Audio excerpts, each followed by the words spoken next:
Paparan metode analisis buku, oleh Sugeng Riyadi. Riayah Albiyah fi Syariah al-Islam Perspektif Green Fikih Ekologi. Metode analisis buku dalam penelitian ini menggunakan pendekatan konten analisis isi, yang dipadukan dengan hermeneutika maqasid al-syariah. Analisis ini difokuskan pada karya utama Yusuf Al-Qaradawi berjudul Riayah Albiyah fi Syariah al-Islam atau versi terjemahan Indonesia Islam Agama Ramah Lingkungan.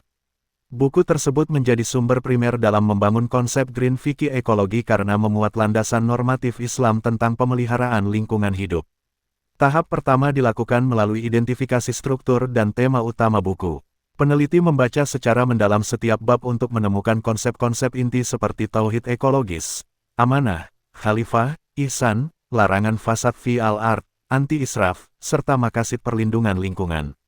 Dalam buku tersebut, Yusuf Al-Qaradawi menjelaskan bahwa lingkungan merupakan bagian integral dari kehidupan manusia dan harus dipelihara sebagai amanah Allah SWT.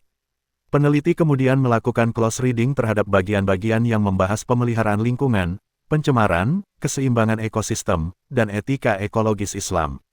Tahap kedua adalah reduksi data dan kategorisasi tematik. Seluruh kutipan penting diberi kode tema untuk mempermudah proses analisis. Penelitian ini menggunakan 5 kategori utama, yaitu T1 Tauhid dan Amanah Ekologis, T2 Dakwah dan Legitimasi Moral, T3 Kebijakan dan Tata Kelola Lingkungan, T4 Pendidikan dan Transformasi Perilaku, serta T5 Keberlanjutan dan Maqasid Albiyah. Pengkodean dilakukan secara sistematis agar hubungan antara teks normatif dan realitas sosial dapat dianalisis secara mendalam. Tahap ketiga menggunakan pendekatan hermeneutika maqasid al-syariah. Pendekatan ini digunakan untuk memahami tujuan substantif syariat dalam konteks lingkungan hidup.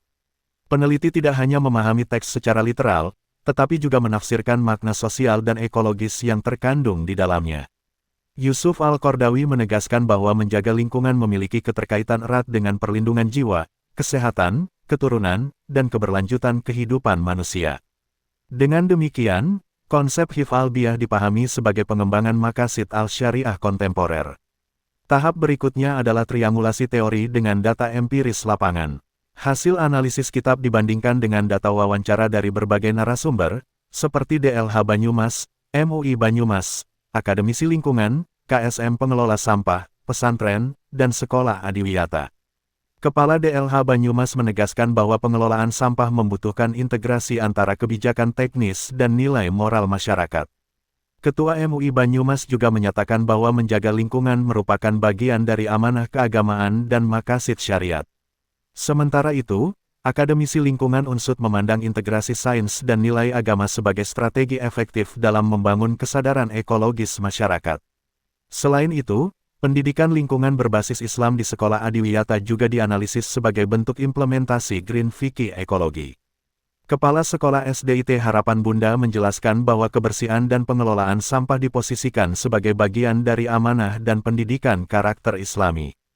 Melalui tahapan analisis tersebut, penelitian ini menghasilkan sintesis konseptual berupa model green fikih ekologi, yaitu model tata kelola sampah berbasis integrasi nilai teologis Islam, kebijakan publik, pendidikan lingkungan, dan partisipasi masyarakat.